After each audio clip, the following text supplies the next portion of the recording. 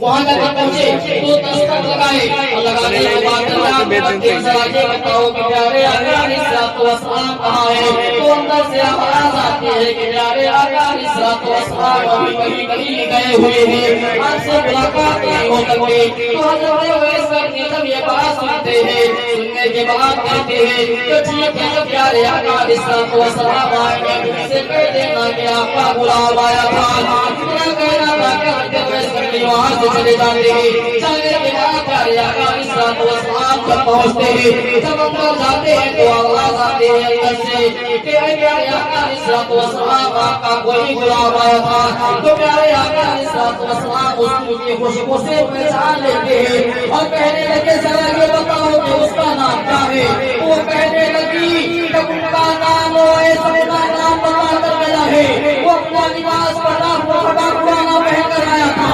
اس کے پیر میں چپل جوتے نہیں تھے، وہ ایک دیوانہ بن کر کے آیا تھا، وہ آپ کا ایک عاشق بن کر کے آیا تھا۔ تو پیارے آقا علیہ السلام کہنے لگے تمہیں یہی معلوم کہ میرا دیوانہ اویس کرنی آیا تھا؟ اتنا کہنا تھا کہ حضرت ابوبکر صدیق سے کہتے ہیں کہ چلے جاؤ میرے اس عاشق کو بلا کر کے لے کر آؤ۔ جب حضرت ابوبکر صدیق جاتے ہیں تم کو نہیں پاتے ہیں تو پیارے آقا علیہ السلام کہتے ہیں کہ میرا تمیز لے لو اور ان کے پاس لے جانا اور کہتے ہیں میرے کو پیارے آقا علیہ السلام نے بھیجا ہے اور ان کے ساتھ اتنا کہہ دینا کہ پیارے آقا علیہ السلام کا حکم ہے کہ میرے دعا کرتے کہ میری امت جنتی ہو جائے۔ میرے یارو حضرت عمر اور حضرت علی جب ان کے پاس پہنچے تو حضرت اویس کرنی کھڑے ہوئے ان کے پیٹھ پیچھے حضرت عمر حضرت علی پیچھے۔ تو حضرت عمر کہتے ہیں کہ اے علی سلام کرو بات کرو۔ حضرت علی فرماتے ہیں ادھر ہویا گائے ادھر اس بنے ہے جیسے کہ آپ سوال کے بات پہ چاہ بیٹھا رہے تو چائے پی آئے آواز آتی وعلیکم السلام، کیا امیر امیر المومنین، اے امیر المومنین آئیے میرے پاس۔ تو حضرت علی فرماتے ہیں آپ کو شاید پہچانتے ہوں گے، تو حضرت عمر کہتے ہیں اے علی آپ آواز لگائے، تو حضرت علی جب آواز لگاتے ہیں السلام علیکم، تو آواز آتی ہے وعلیکم السلام یا علی۔ ابھی سوچ میں پڑ جاتا ہے کیا بات ہے، کیسے پہچان ہے بغیر دیکھے کیسے پہچان رہا ہے؟ تو سوال کرنے حضرت علی ہے وہ اس بندی ذرا یہ بتاؤ کہ میرے دونوں آنے کی خبر تمہیں کیسے ہو گئی؟ بولے جس نے خبر تم دونوں کو جس نے دیا اس نے مجھے خبر تم دونوں کے لیے دیا۔ اتنا کہنا کہ حضرت علی کہتے ہیں کہ میں پیارے آقا صلی اللہ علیہ وسلم کی جانب سے آیا، ان کا کہنا ہے کہ آپ ان کا عطا شریف دے دیں اور ان کے امت کے لیے دعا کر دیں۔ جیسے پیارے آقا صلی اللہ علیہ وسلم کی بات کو سنتے ہیں، قمیص کو لے لیتے ہیں، لینے کے بعد رکھتے ہیں، اور جب ایک روایت میں آتا ہے کہ جب چلتے ہیں جاتے ہیں تو دعا کرتے ہیں رب کائنات میرے آقا کی امت کو بخش دے، میرے آقا کی امت کو بخش دے۔ دعا کرتے ہیں رب کائنات میرے آقا کی امت کو بخش دے، تو آواز آتی ہے کہ اے ویس میں نے فلاں کا بیٹے کے بکری کے بال کے برابر بخش دیا ہے، تمہارا ہاتھ کو دراز کرتے ہیں کہتے ہیں رب کائنات کی امت کو بخش دے۔ تو پھر آواز آتی ہے کہ اے ویس میں نے فلاں کا بیٹے کے بکری کے بال کے برابر بخش دیا ہے، جب دیوارہ کرتے ہیں رب کائنات پیارے آقا علیہ السلام کی امت کو بخش دے۔